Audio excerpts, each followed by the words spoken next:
أنزلنا إليك الكتاب بالحق لتحكم بين الناس بما أراك الله ولا تكن للخائنين خصيما واستغفر الله إن الله كان غفورا رحيما سبحان ربك رب العزة عما يصفون وسلام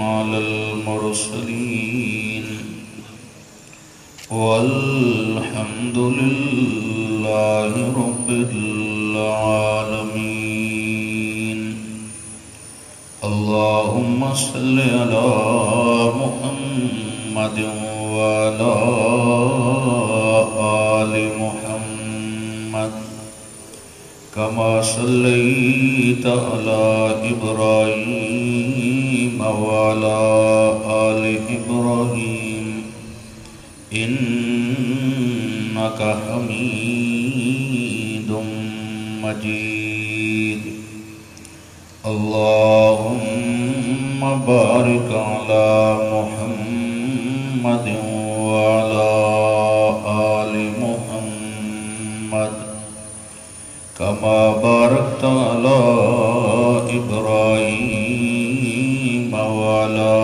آل إبراهيم إنك حميد مجيد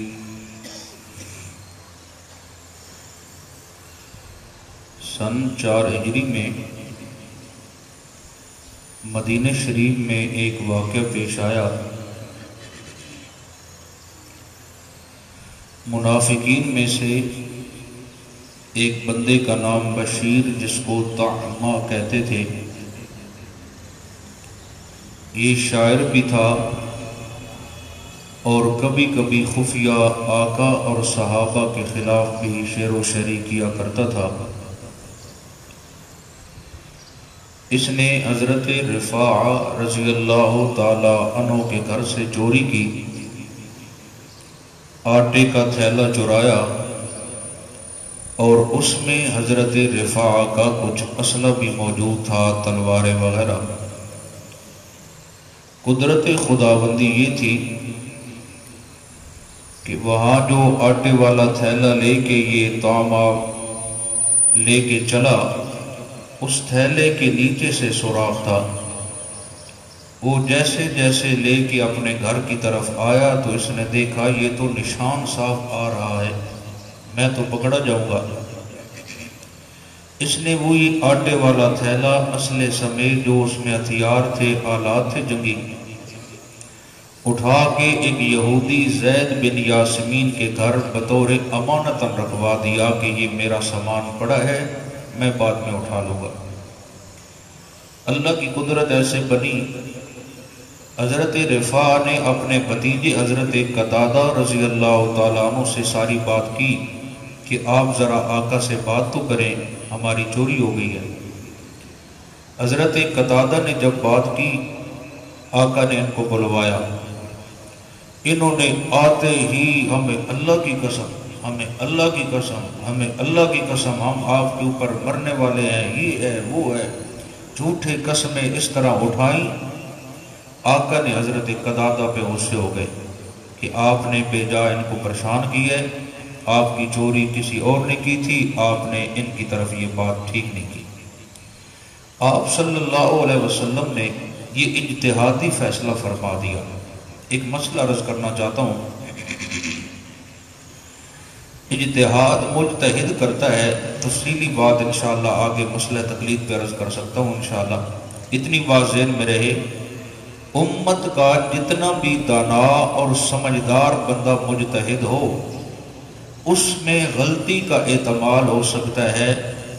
اللہ کا نبی جو اجتہادی فیصلہ کرتا ہے وہ بھی 100% ٹھیک ہوتا ہے۔ اگر کسی موقع پہ نبی بھولنے لگے تو یہ نبی کی خاصیت ہوتی ہے، اللہ فوراً بذریعہ وحی اپنے نبی کو اصل حقائق سے مطلع کر دیتے ہیں۔ یہ عصمت انبیاء پہ بہت بڑی دلیل ہے کہ اللہ اپنے نبی کو غلط راستے پہ چلنے نہیں دیتا۔ آپ صلی اللہ علیہ وسلم کے اوپر وحی آ گئی، آپ نے جو فیصلہ فرمایا ہے وہ فیصلے سے آپ کو رجوع کرنا پڑے گا۔ آپ نے جو قتادہ پہ غصے ہوئے ہیں، قتادہ صحیح کہہ رہا تھا، اس کی تھوڑی تحقیق کریں، اور جب صحیح تحقیق کروائی گئی تو وہ تھیلے کے نیچے سے جو سوراخ تھا اسی طرح چلتے چلتے چلتے وہ اسی طعمہ کے گھر تک پہنچا، پھر آگے جا کے وہ جو یہودی زید بن یاسمین تھا اس کے گھر تک کھورا چلا گیا۔ اب اس سے پوچھا گیا، ہاں بھائی یہ سامان؟ اس نے کہا جی میرا نہیں ہے، یہ تو طعمہ نے بطور امانت رکھوایا۔ ہاں بھائی طعمہ، اب تو بتا یہ تو کدھر سے لایا مال اتنا؟ تیرے گھر میں تو آگ نہیں جلتی، یہ اتنا آٹا واٹا کہاں سے آ گیا اور یہ تلواریں؟ اب جناب ادھر ادھر اللہ نے قرآن نازل فرمایا، میرے محبوب صلی اللہ علیہ وسلم آپ کی شان بہت بڑی ہے، لیکن آج میں امت کو ایک سبق دینا چاہتا ہوں، اگر کوئی مسئلہ آ جائے تو سب سے پہلے فیصلہ میری کتاب سے ہوگا، سب سے پہلے فیصلہ میری کتاب سے ہوگا، اور جو طریقہ میں بتا رہا ہوں فیصلہ اس انداز سے ہوگا۔ اگر اس سے ہٹ کے ہوگا تو جو بھی کرے گا فیصلہ وہ بھولے گا، اور آپ تو میرے نبی ہیں، آپ کی تو میں نے فوراً مطلع کر دیا ہے، ہر ایک پہ تو نہ میں وہی بھیجتا ہوں نہ اسے ایسی بات کرتا ہوں، لہٰذا آئندہ جب کوئی اس طرح کا مسئلہ بنے تو آپ اچھی طرح اس کی جانچ پڑتال کیا کریں، اور فیصلہ میری کتاب اور اپنی سنت کے مطابق اس کو مکمل تحقیق کے بعد کیا جائے۔ اس میں جہاں پہ آقا کے اتحادی مسئلے کی سمجھ آ رہی ہے اور اتحاد کا ایک خوبصورت دروازہ امت کے لیے بھی کھل رہا ہے، تو وہاں آقا کی عصمت اور حفاظت کی ذمہ داری بھی سمجھ آ رہی ہے۔ اسی کے ضمن میں ایک ہم مسئلہ پڑھیں گے انشاءاللہ، جس کو کچھ دوستوں نے بڑا اٹھایا، وَعَلَّمَكَ مَا لَمْ تَكُنْ تَعْلَمْ وَكَانَ فَضْلُ اللَّهِ عَلَيْكَ عَظِيمًا، ہم نے آپ کو وہ علم سکھایا جو آپ نہ جانتے تھے۔ اس کو تھوڑا روک لیں ادھر، آپ نہ جانتے تھے، ہم نے آپ کو وہ علم دے دیا ہے۔ حالانکہ اگر امانت دیانت دیکھی جائے، ایک مسئلہ ذرا سمجھیں، کسی آیت سے اگر کوئی دوست استدلال اچھا کرتا ہے اسے شاباش دو، اگر غلط استدلال کر کے گمراہی کی طرف لے کے جا رہا ہے اس کا آگے پیچھے چیک کرو، وہاں اس کا جواب موجود ہوگا۔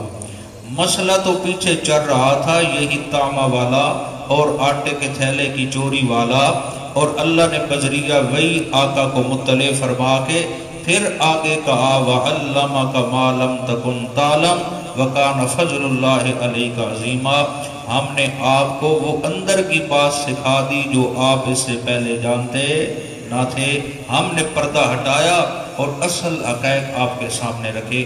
امانت دیانت سے اس آیت کو دیکھا جائے، اس کا تعلق اس واقعے کے ساتھ ہے۔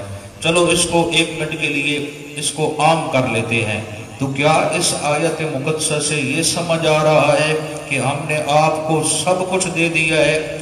جو میں اللہ کا علم ذاتی تھا جس میں تمام کائنات کے ذرے ذرے کا علم تھا، کیا میں نے وہ سارا کچھ اپنے نبی کو دے دیا ہے؟ جاگ رہے ہو؟ اس آیت کو سمجھنے کی کوشش کریں، کیا میں نے سب کچھ دے دیا ہے؟ بقول دوستوں کے ایک منٹ کے لیے جی ہمارے اندر ضد نہیں، آپ کی بات بڑی کر دیتے ہیں، بقول آپ کے جس طرح فرما رہے ہیں اس آیت کا مطلب ہے سب کچھ دے دیا گیا ہے۔ اور میرا بھائی جان اس کے بعد جو قرآن نازل ہوا ہے اس کے نازل کرنے کا پھر فائدہ سمجھ رہے ہو کہ نہیں؟ جب یہ فرما دیا ہم نے سب کچھ دے دیا ہے، پھر بعد میں جو صورتیں باقاعدہ نازل ہوئیں اور بعد میں جو بہت سارے سوالوں کے جواب اللہ نے دیے، پھر وہ کرنے کا تو فائدہ ہی نہ تھا۔ اگر ایک منٹ کے لیے یہ بھی مان لیا جائے کہ سب کچھ مل گیا تھا، اس آیت کو سمجھ لیا کہ اللہ نے میرے نبی کو سارا علم دے دیا 1 منٹ کے لیے، جس طرح دوست کہتے ہیں، اور قرآن کہتا ہے وَمَا هُوَ عَلَى الْغَيْبِ بِضَنِينٍ، تمہارا نبی جو اس کو میں خفیہ باتیں بتاتا ہوں آگے سنانے میں بخل نہیں کرتا۔ پھر اللہ نے اپنے نبی کو سب کچھ دے دیا، نبی نے صحابہ کو سب کچھ دے دیا، صحابہ نے امت کو سب کچھ دے دیا، پھر تو یہ بات ہی ختم ہو گئی کہ اللہ عالم الغیب ہے۔ پھر جس طرح آپ عالم الغیب ہے اس طرح دوسرے بھی عالم الغیب ہے۔ یہ تو نعوذ باللہ اللہ کی عزت کو تقسیم کرنے والی بات ہے۔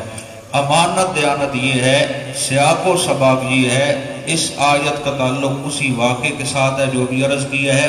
ہاں ایک شرعی تعویل ہے، اس کو ذرا سمجھے۔ اگر یہ معنی کیا جائے کہ ہم نے مخلوق میں سے آپ کو سب سے اعلیٰ علم دیا ہے، مخلوق میں سے ہم نے آپ کو سب سے اعلیٰ علم دیا ہے، ہمارا اس پہ ایمان ہے کہ ساری مخلوق میں سے چاہے جبرائیل امین ہو، میکائیل ہو، اسرافیل ہو، اور باقی انبیاء رسول ہوں، ملائکہ ہوں، اولو العزم ہوں، ساری دنیا اکٹھی ہو جائے، جن جن کو اللہ نے علم دیا ہے وہ سارے جمع کر لیے جائیں، علم کے حوالے سے بھی اگر اعلیٰ نمبر آئے گا تو وہ رحمت للعالمین صلی اللہ علیہ وسلم کا آئے گا۔ یہ وہ علم ہے جو اللہ نے عطا کیا ہے، اس کو علم غیب نہیں کہتے۔ علم غیب یہ خاصہ کس کا ہے؟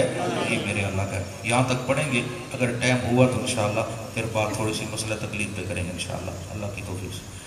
اعوذ باللہ من الشیطان الرجیم، بسم اللہ الرحمن الرحیم، انا انزلنا الیک الکتاب بالحق، بے شک ہم نے نازل کی جناب کی طرف یہ کتاب جو کہ سراسر حق ہے، اول سے آخر تک اس کی مضامین حق سے بھرے ہوئے ہیں، لِتَحْكُمَ بَيْنَ النَّاسِ، تاکہ فیصلہ کریں جناب لوگوں کے درمیان، بِمَا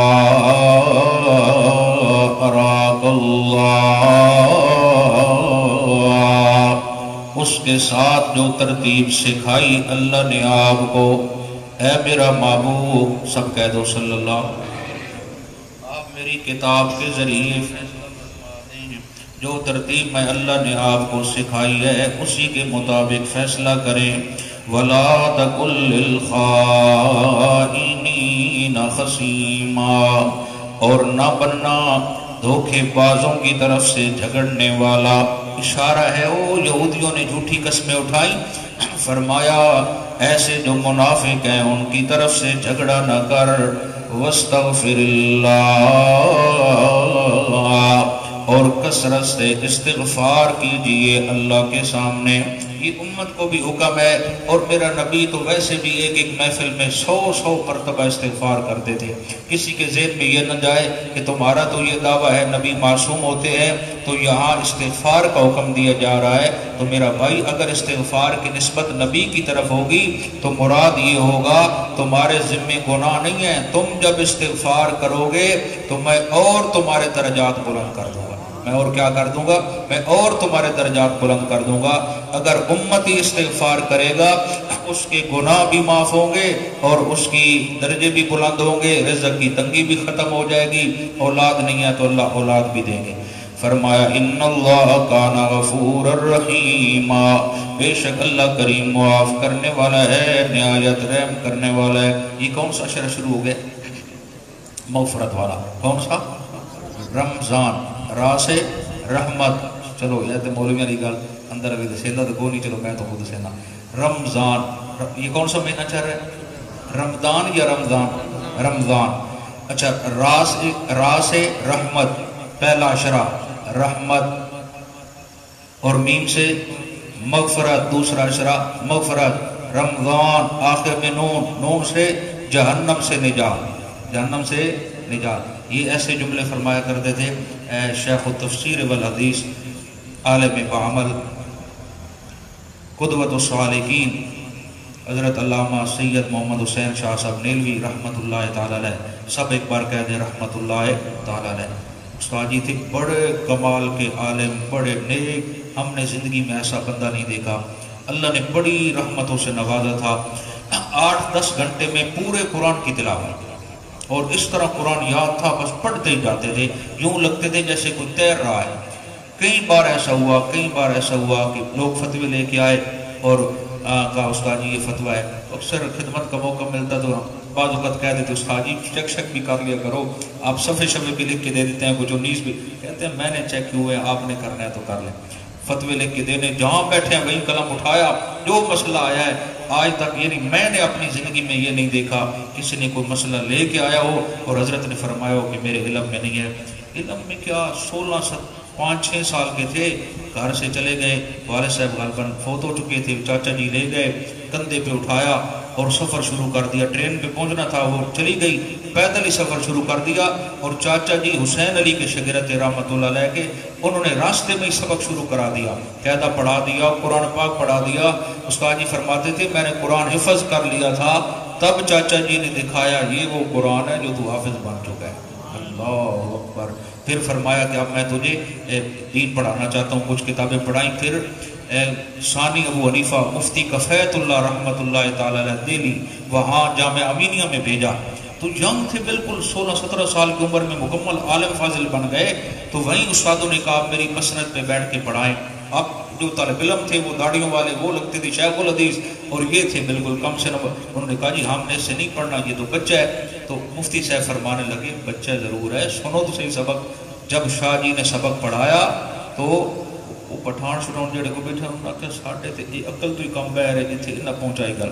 تو یہ تو بہت علمی بحث کی گیا، ہمیں نہیں سمجھ آئی. پھر مفتی کفیت اللہ دھوپ سیکنے کے بہانے سامنے لیٹ جاتے تھے اور شاہ جی کا سبق سن کے کہتے اللہ تعالیٰ کو راضی ہوئے، اللہ تعالیٰ کو علم نصیب کرے. جڑی آئی تو گفتگو کی تھی ادھی میں بھی سمجھ کا نہیں آئی، تھوڑا سا آہستہ رکھیں تاکہ ان کو سمجھ آئے. کمال کے وہ لوگ تھے. اور فرماتے تھے جب میں واپسی آیا گھر میں تو میری ماں نے پوچھا کون؟ میں نے کہا محمد حسین. کون سا؟ 10-15 سال کا گیپ ہو چکا تھا. پھر بچپن میں نقش و نگار اور ہوتے ہیں، بندہ جوان ہو جائے تو اور ہوتے ہیں. تو فرمانے لگی ادھر منہ کرو، پردے دار خاتون تھی، ادھر منہ کرو، ادھر کوئی یعنی کان کے پیچھے کوئی نشانی ہے میری، میں وہ چیک کروں گی، اگر وہ ہو گئی تو پھر ٹھیک ہے.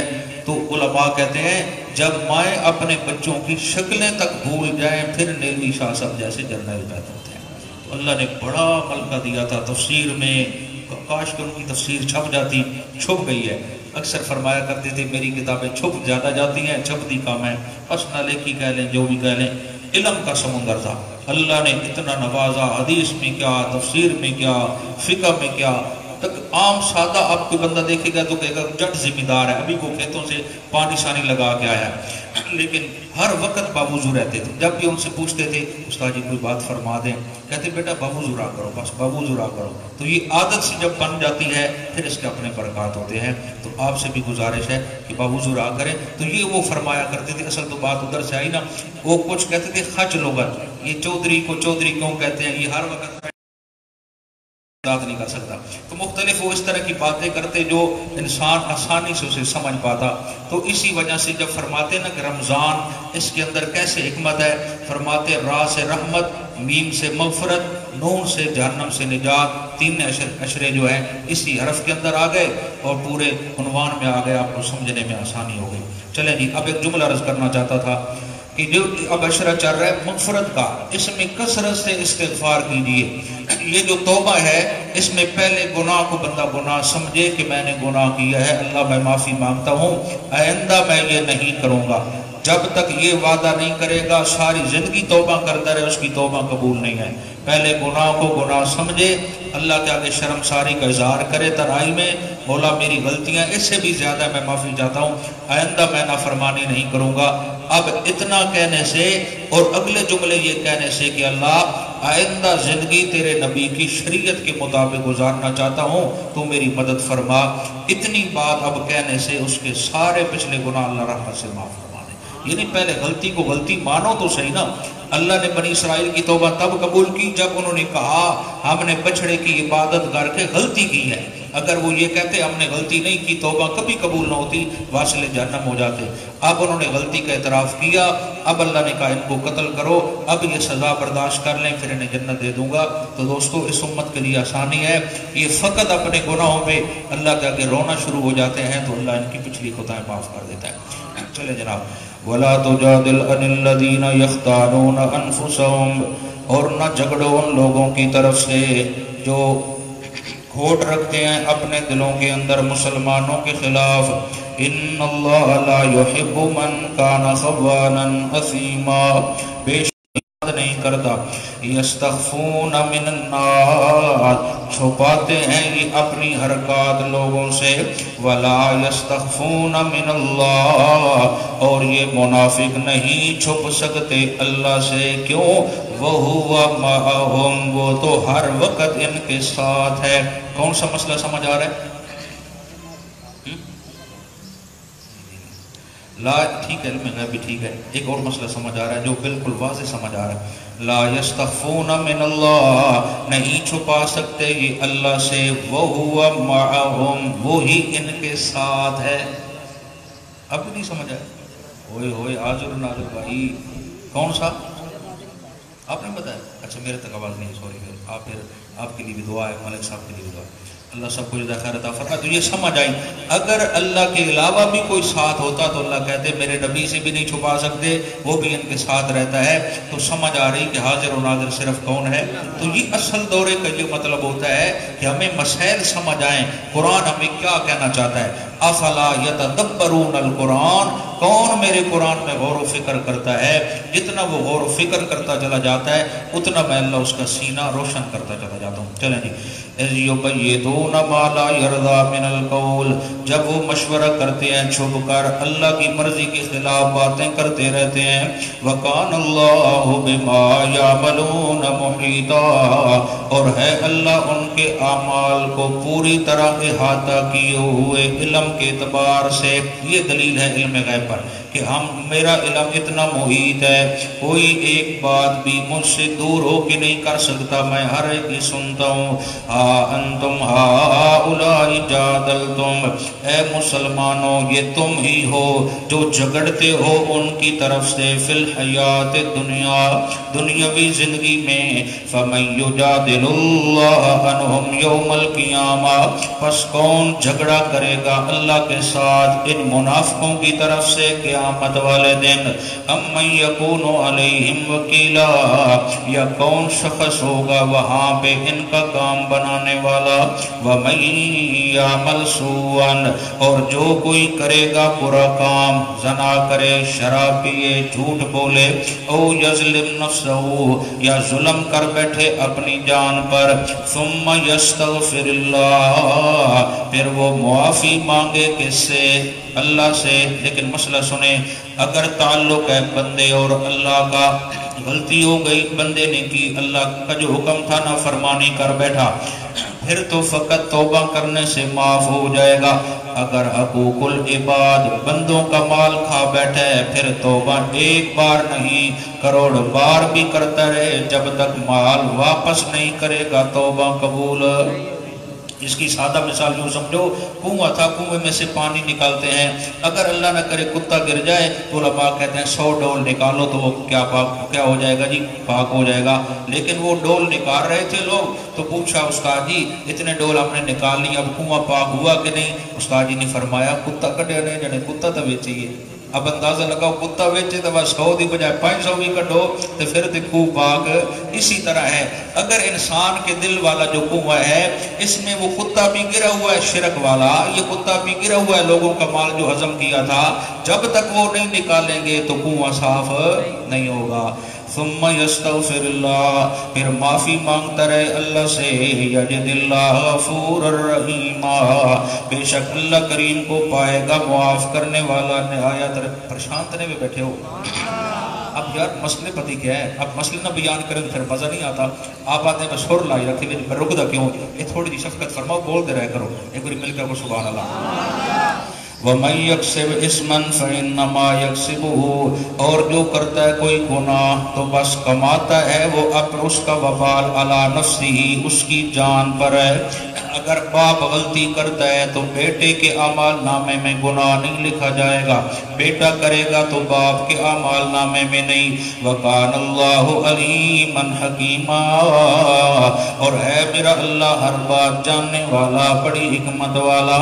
وَمَن يَكْسِبْ خَطِيئَةً، اور جس نے ارتکاب کیا، گناہ کیا چھوٹا، او اثمن، یا بڑا گناہ کر لیا، ثم يرمي به بريئا، پھر تہمت لگاتا ہے یا کسی بے گناہ پر، فقد احتمل بہتانا واسما مبینا، یقیناً اٹھایا اس نے بوجھ بہتان کا اور واضح گناہ کا۔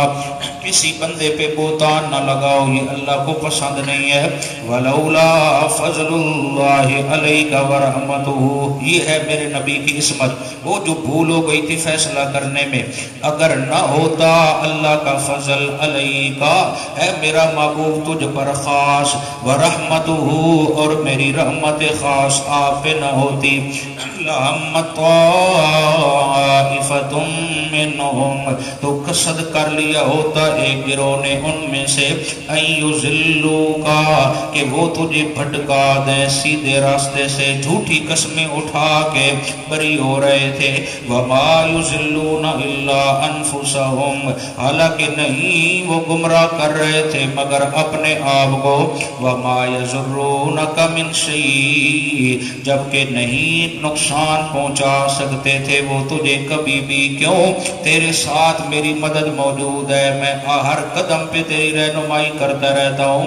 وَأَنزَلَ اللَّهُ عَلَيْكَ الْكِتَابَ، اور اتارا اللہ نے آپ پر خوبصورت کلام یعنی قرآن، والحکمہ، اور تجھے حکمت و بصیرت دی یعنی نبوت عطا کی۔ توجہ چاہتا ہوں، اگر میں اللہ قرآن نازل نہ کرتا، اندر کے اصل حقائق آپ کو کوئی نہ بتاتا، یہ میری مہربانی ہے، میرا فضل ہے، میری رحمت ہے، میں نے قرآن نازل کر کے اندر کی بات واضح کر دی ہے۔ اب مانا کرو آگے، وَعَلَّمَكَ مَا لَمْ تَكُنْ تَعْلَمْ، اور سکھایا آپ کو وہ اندر کی بات جو آپ نہ جانتے تھے۔ کیا ہے اشارہ؟ وہی پیچھے جو عنوان، وہ جو تھیلا آٹے والا گم ہوا، اسلحہ گم ہوا، فرمایا اگر ہم آپ کو وہ بات نہ بتاتے تو آپ تو نہ جانتے تھے۔ اب یہ بتانا، توجہ چاہتا ہوں، اب یہ بتانا یہ کیا ہے؟ فرمایا وَكَانَ فَضْلُ اللَّهِ عَلَيْكَ عَظِيمًا، یہی تو اللہ کا فضل ہے جناب پر بہت زیادہ، یہی تو ہماری گہری دوستی اور یاری ہے، یہی تو انبیاء کی خاصیت اور عصمت ہے۔ تفصیل عرض کر چکا ہوں، اصل اس آیت کا تعلق واقع کے ساتھ ہے۔ تو دوسرا اگر مسئلہ کر لیا جائے کہ علم کے حوالے سے، مخلوق کے علم کے حوالے سے ہم نے آپ کو وہ کچھ سکھا دیا ہے جو آپ نہ جانتے تھے، یہ اللہ کا خاص فضل ہو گیا ہے۔ اگر اس کو یوں کہا جائے، جاگ رہے ہو، تھوڑا سا کلام فروغ کرنا چاہتا ہوں، ماشاءاللہ، وَعَلَّمَكَ مَا لَمْ تَكُنْ تَعْلَمْ، اور ہم نے سکھایا آپ کو وہ کچھ جو آپ نہ جانتے تھے۔ اب توجہ چاہتا ہوں، ادھر دیکھنا ایک منٹ کے لیے، اللہ کہتے ہیں میرا محبوب ادھر دیکھ، آدم کھڑا ہے علیہ السلام، اس کے سر پہ بھی ہم نے نبوت کا تاج سجایا ہے، علم ہم نے اس کو بھی دیا ہے۔ آگے دیکھ نوح نجی اللہ کھڑا ہے، علم ہم نے اس کو بھی دیا ہے۔ آگے دیکھ میرا خلیل کھڑا ہے، علم ہم نے اس کو بھی دیا ہے۔ آگے دیکھ میرا ذبی کھڑا ہے، علم ہم نے اس کو بھی دیا ہے۔ آگے دیکھ میرا کلیم کھڑا ہے، علم ہم نے اس کو بھی دیا ہے۔ آگے دیکھ میرا صدیق اللہ کھڑا ہے، علم میں نے اس کو بھی دیا ہے۔ 1,24,000 یکم و بیش انبیاء علیہ السلام تشریف فرمائے، سب کو میں نے علم نبوت دیا ہے، لیکن میرا پیغمبر دیکھ، وَعَلَّمَكَ مَا لَمْ تَكُنْ تَعْلَمْ وَكَانَ فَضْلُ اللَّهِ عَلَيْكَ عَظِيمًا۔ سارے والے ضرور ہیں، سارے مقام والے ضرور ہیں، سارے نبی عزت و احترام والے ضرور ہیں، لیکن علم کے حوالے سے بھی اگر ترہ کہندہ اچھا نظر پہ آندہ ہے تو قرآن سناوڑ والے محمد رسول اللہ۔ اس کو یہ بھی کہا جا سکتا ہے کہ سارے نبیوں میں سے اعلیٰ و افضل علم کے اعتبار سے ہم نے بنایا ہے، تو اپنے نبی مکرم صلی اللہ علیہ وسلم اگر کوئی تھوڑا آٹھ رہا تھا کچھ سبحان اللہ لا خیر فی کثیر من نجواہم، نہیں ہے کوئی بھلائی من نجواہم ان کی سرگوشیوں کے اندر۔ اگر کوئی بندہ چیمیں گویاں کرتا رہتا ہے، خسر پسر کرتا رہتا ہے، تو اگر اس نے خسر پسر کرنی ہے تو آؤ ہم بتائیں وہ چیمیں گویاں کرے گا ثواب ملے گا کیا؟ الا من امر بصدقۃ، سوائے اس کے کہ کوئی ترغیب دے رہا ہو صدقے کی، یعنی کسی مالدار کو کہے بات سننا میری، وہ جو فلانا بندہ سامنے بیٹھا ہے وہ بندہ مستحق ہے، آپ تعاون تو کرتے ہی رہتے ہیں، کبھی اس سے بھی تعاون کر دینا، یہ خسر پسر بھی ثواب ہو جائے گی۔ اس کے برعکس ادھر کان نیڑے کری، او جڑا بندہ نظر آتا نہیں کاٹن دا سوٹ پایا سو پیسے نظر آتے پہ تھرا کے جیب کٹے آنا دے تیرے ادھے میرے، انا للہ و انا الیہ راجعون، تو یہ بالکل گناہ بنے گا اور حرام ہے۔ فرمایا اگر کوئی مشورہ کرنا ہے، کوئی خفیہ بات کرنی ہے تو یہ اچھے کام کی کیا کرو، او معروف یا نیکی کی باتیں آپس میں کیا کرو، او اصلاح بین الناس یا سلوک کرانی ہے لوگوں کے درمیان، پھر یہ بات بھی خفیہ ٹھیک ہے۔ وَمَن يَفْعَلْ ذَلِكَ ابْتِغَاءَ مَرْضَاتِ اللَّهِ، اور جو شخص کرتا ہے ان اعمال کو اللہ کی رضا کے لیے، توجہ چاہتا ہوں کون سے اعمال؟ صدقہ کرنا، کوئی نیکی کا کام کرنا، کہ دو بھائیوں میں صلح کرا دینا، نیت کیا ہو؟ ابتغاء مرضات اللہ، کہ میں یہ چاہتا ہوں میرے ساتھ کون راضی ہو جائے؟ اللہ ہی فسوف نؤتی اجرا عظیما، ضرور عطا کریں گے ہم اسے بہت بڑا اجر۔ دو بھائی ناراض ہیں، باپ بیٹا ناراض ہے، ماں بیٹی ناراض، سلو کروا دو، جو سلو کروانے والا ہے اللہ اس کے سارے پچھلے گناہوں کو معاف کر دے گا، اور جو سلو میں پہل کرتا ہے اللہ اس کی بھی ساری خطائیں معاف کر دیتا ہے۔ آگے ذرا سنیں جی، وَمَن يُشَاقِقِ الرَّسُولَ، یہ آگیا بڑا اہم مسئلہ جی، جاگ رہو، جاگ کے نظر تھوڑا سا معنی پہلے سماعت فرما لو۔ وَمَن يُشَاقِقِ الرَّسُولَ، اور جس نے مخالفت کی میرے رسول کی، مِن بَعْدِ مَا تَبَيَّنَ لَهُ الْهُدَىٰ، اس کے بعد کہ کھل کر آ چکی اس کے سامنے ہدایت، ہدایت کا مسئلہ سامنے آ گیا، راستہ مل گیا، پھر وہ میرے رسول کے راستے سے روگردانی کرتا ہے ایک، وَيَتَّبِعْ، اور وہ چل پڑا غیر سبیل المؤمنین، مومنوں کا راستہ چھوڑ کر، پہلا جملے میں رسول کا راستہ چھوڑ دیا، دوسرے جملے میں فرمایا سبیل المؤمنین، مومنوں کا راستہ چھوڑ دیا، مراد صحابہ کا راستہ ہے۔ سب سے اعلیٰ مومن کون ہے؟ نبی کے صحابہ۔ فرمایا ایسا بندہ، جو چاہتا ہوں ایسا بندہ جو میرے رسول کا راستہ بھی چھوڑ دے اور مومنوں کا راستہ بھی چھوڑ دے، نولیہ ما تولا، تو چلنے دیتے ہیں ہم اس کو جس طرف وہ خود جانا چاہتا ہے، ہم پکڑا نہیں کرتے، دلیل سے بات کرتے ہیں، لیکن اگر وہ میرے رسول کا راستہ بھی چھوڑے بیٹھا ہے، صحابہ کا راستہ بھی چھوڑ چکا ہے، وَنُسْلِهِ جَهَنَّمْ، پھر ہم اسے ڈالیں گے کہاں؟ بولو نا بھائی، جہنم کے اندر، وَسَاءَتْ مَصِيرًا، بہت برا ٹھکانہ ہے۔ عرض کر چکا ہوں جہاں قرآن میں سزا جہنم آتی ہے، پیچھے عقیدے کا رد ہوتا ہے، گستاخی ہوتی ہے، بندہ عقیدہ چھوڑ بیٹھتا ہے، کبیرہ گناہ ہوتا ہے، تب آگے سزا جہنم بیان کی جاتی ہے۔ اب اس آیت میں کیوں سزا جہنم بیان کی گئی؟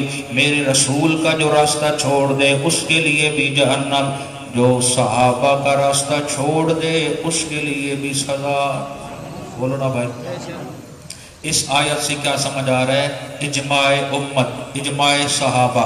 کیا سمجھ آ رہا ہے؟ یہ اجماع صحابہ پہ یہ آیت دلیل ہے. اجماع صحابہ پہ یہ آیت دلیل ہے. اور میں نے ابتدا میں عرض کیا تھا، آپ اگر اصول نہیں بھول گئے، پہلا عقیدہ سمجھنے کے لیے کیا چیز چاہیے؟ اللہ کا قرآن. نمبر 2 آقا کا فرمان. نمبر 3 صحابہ کا اجماع. قرآن کی ایک آیت کا انکار بھی کفر ہے، آقا کے فرامین صحیحہ کا انکار بھی کفر ہے، صحابہ کے اجماع کا انکار بھی کیا ہے؟ کفر ہے. امام شافعی رحمۃ اللہ علیہ فرماتے ہیں، میں تلاش کرنے لگا کہ صحابہ کی اجماعیت پہ کون سی واضح دلیل موجود ہے، تو میں نے 3 دنوں میں مستقل ہر روز قرآن کی تلاوت کرتا رہا اور ہر روز میں قرآن مکمل پڑھتا رہا.